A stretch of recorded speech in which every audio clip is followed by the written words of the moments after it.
Hello, this is Megha Pandre with lesson number 14, India, Geological Structure and Physiography. And in this part, we will cover Peninsular Plateau, the plateau which is divided into two parts, Malwa Plateau and the Deccan Plateau. So let's begin. Now, in this peninsular plateau, it is one of the oldest region of India.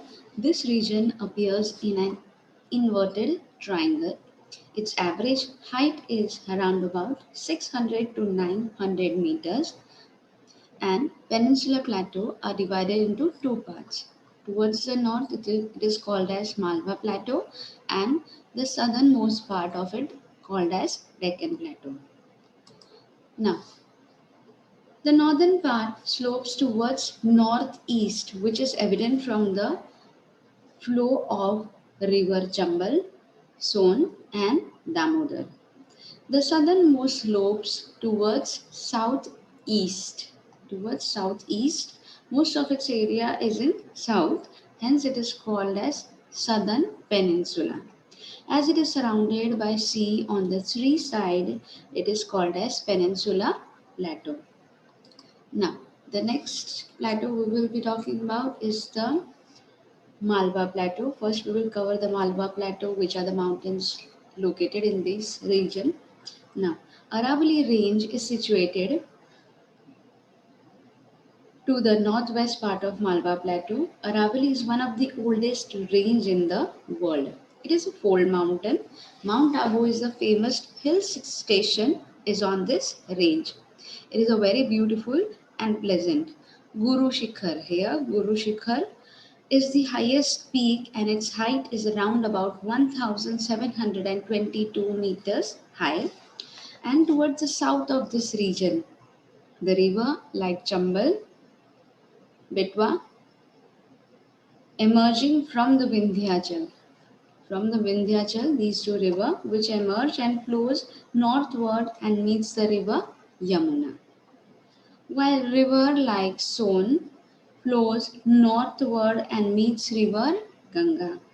It is also known from the direction of the river flow that the region slopes northward. So here the slopy part is towards the north. Why? Because all these rivers merge towards the north. The northeast parts of a central upland that is known as Bundelkhand. So this part.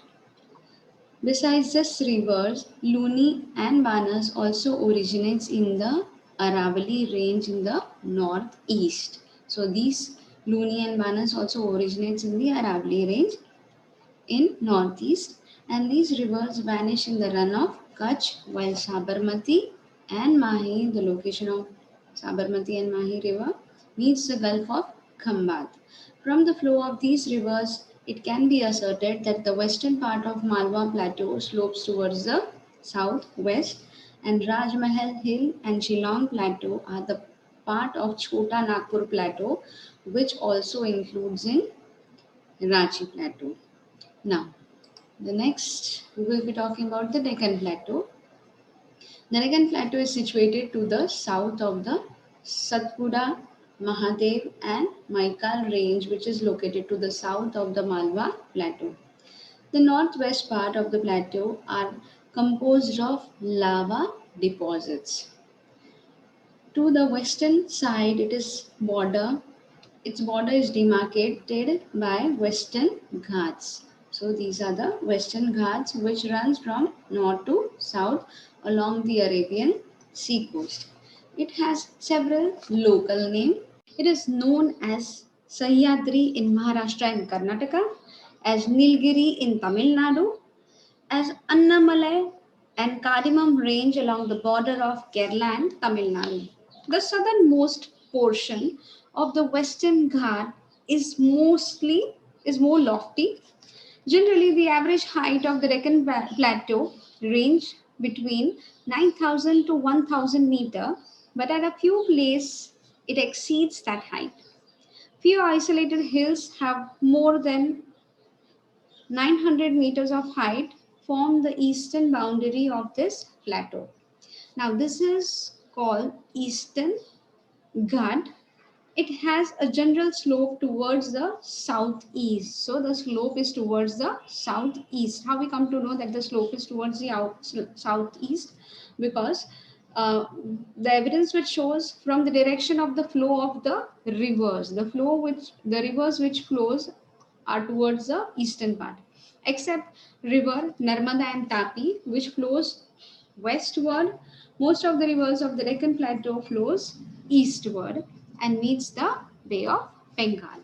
So here I end up with the plateaus. We will meet in the next video. Until then, goodbye.